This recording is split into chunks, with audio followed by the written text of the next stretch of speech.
Hey there, it's DTP FSD Robotaxi. Hi, good evening, sir. Hello. For David. Yep. Thank you so much for picking me up. Do you mind if I film? Thanks.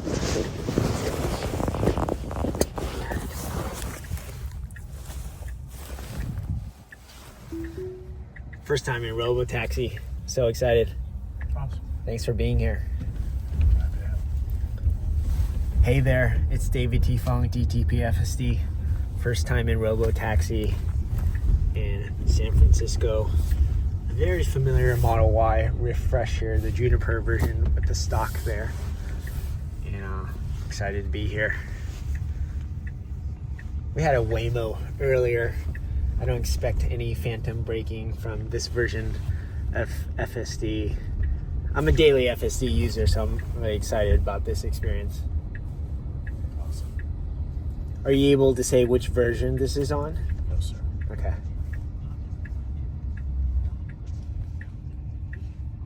Is that Founders podcast you're listening to? This is your radio. Anything that you already had set up prior is what it's... Oh, really? Yes, sir. Wow. So it's connected with my Tesla account? You can activate everything through there. Oh, wow. Okay. I was going to say small world listening to Founders.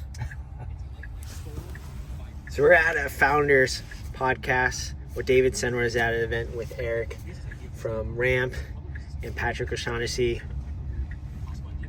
I didn't know it was going to be connected to my account here, so just finishing up the Demis episode here, just talking about the Ender's Game section of his book, to know his personality that David talked about. Like, Demis told David that he needs to read the book to know his personality before he has a conversation. So I'm really excited for that coming out there. And we have Evan Spiegel Snapchat convo coming out soon.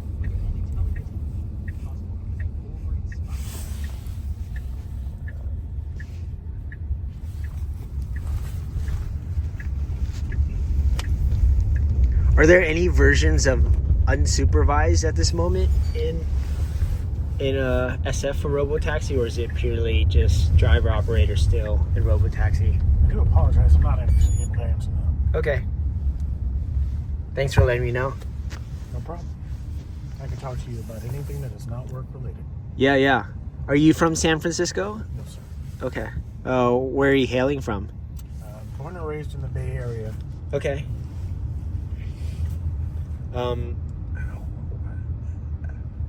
You've been here for generations with every different fabric of technology. I was born in the 90s and I got to grow up with the internet. Wasn't there at the beginning of it, but you was. Yeah. So in the 80s, you got to see all that dial up, setting that up, etc., playing LAN and all the websites and stuff. With then and now, what do you feel like how has the Bay Area changed beyond just all the companies being here? I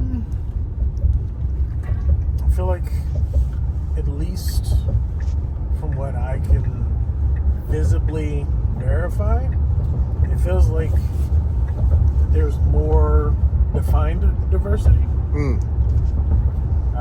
What does diversity mean? Is that just the different verticals or the diaspora of different options? I mean, when Silicon Valley started evolving and growing from me as a young man to now, I feel like you can almost go anywhere and see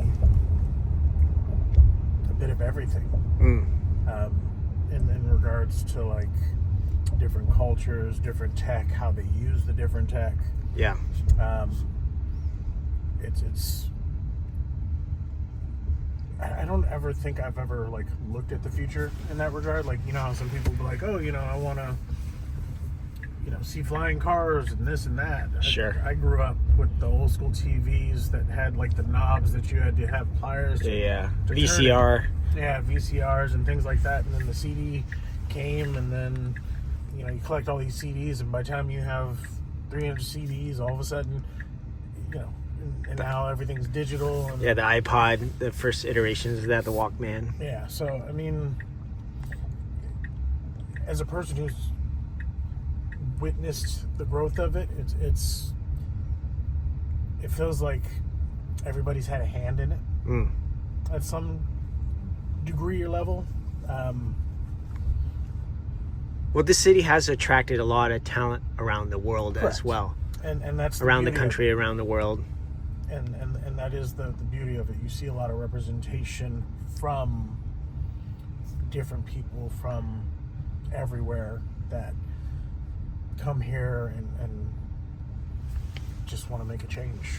Right. They just want to see things progress. They just want to make things easier, or make things smoother, or make things more efficient. Yeah, you also had the internet that democratized information, like the blog era or Y Combinator or Hacker News was crucial to share that information. Reddit was also spreading the technology as well. Coinbase really got its first hundreds of customers via Reddit as well.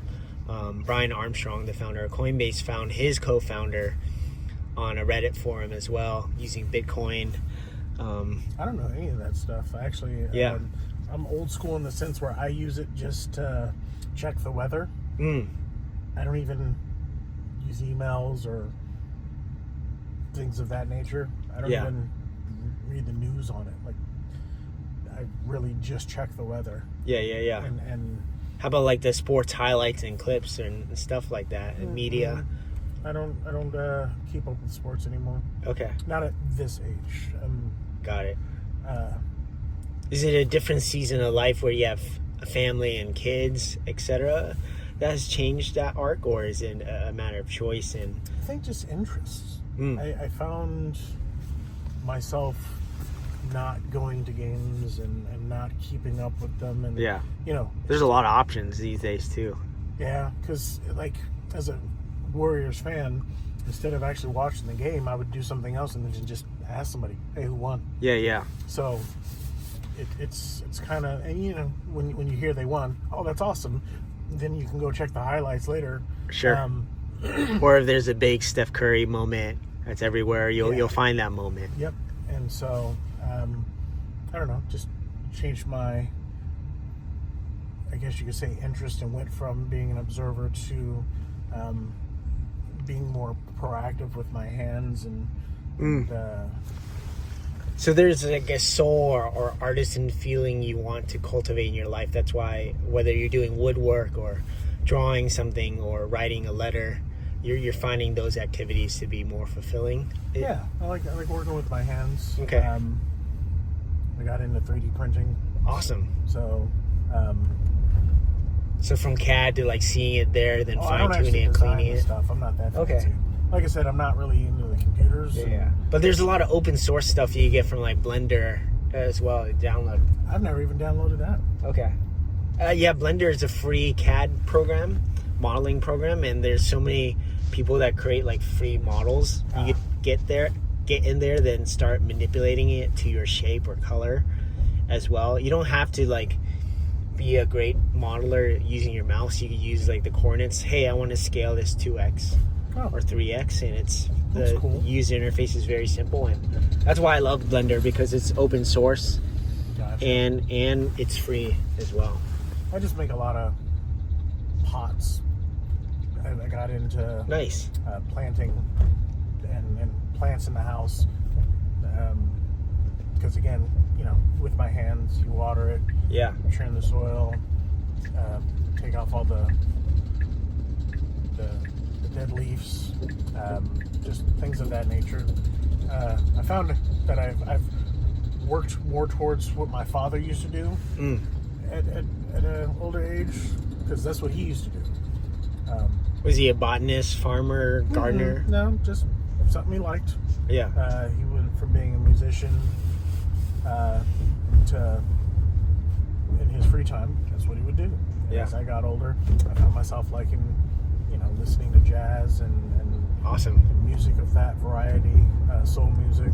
Yeah. Just big fan of jazz over here. Love playing it too. Nice. I have no musical talent, unfortunately. Yeah.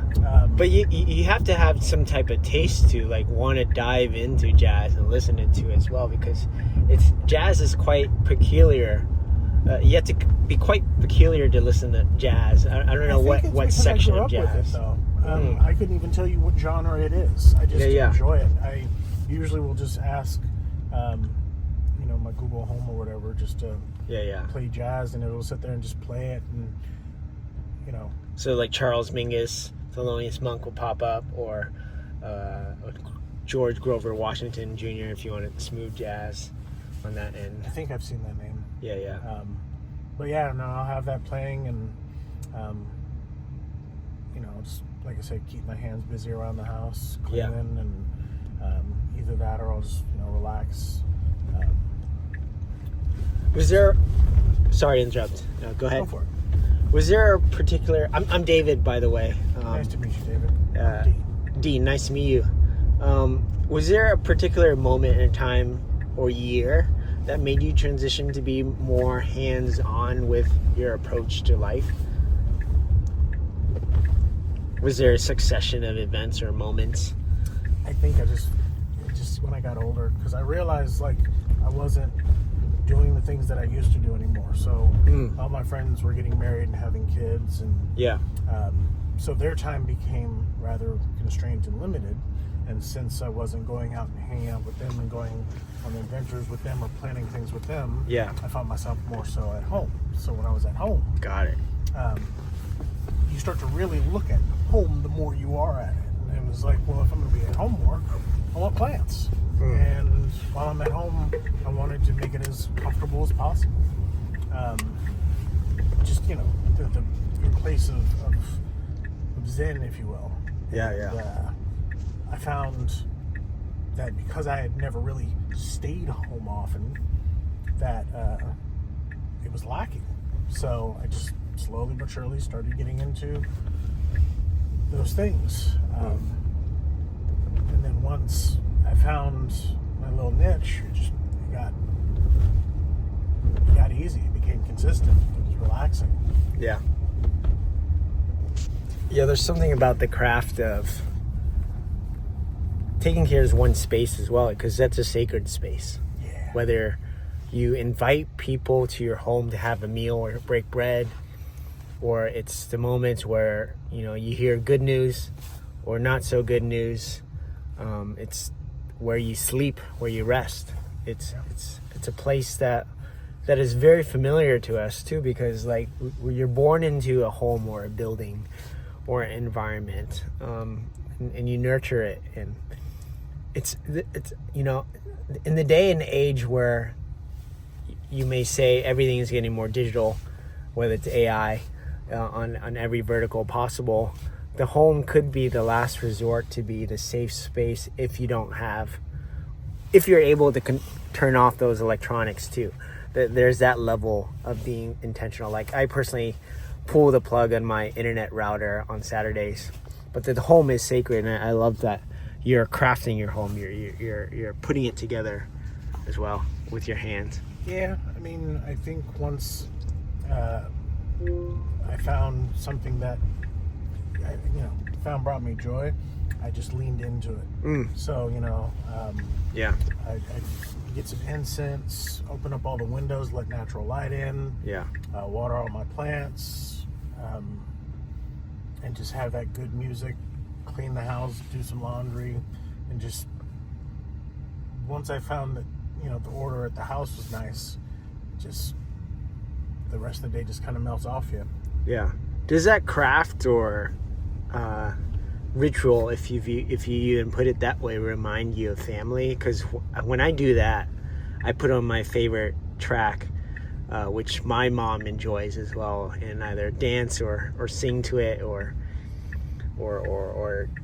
just play with it, because it brings a lot of joy, not just from childhood, but it's inviting a piece of her into the space. Do you do it for those purposes as well? Does it remind you of something? I did.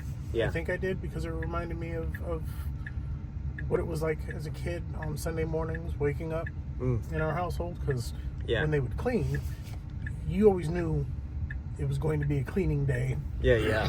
When you woke up and you heard, Isaac Hayes or Barry White, sure, something playing, in the background, you knew what your day was going to be. You got the OJs, the Commodores, that good R&B music. But now, I'd have to say, honestly, I do it just because I understand why it's so peaceful. It's like, I get it. Mm.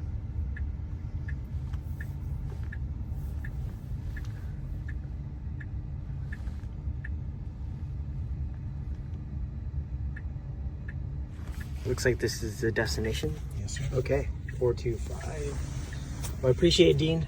Much blessings and safe travels. I appreciate you sharing. Hey, happy to do so. God bless. Good evening.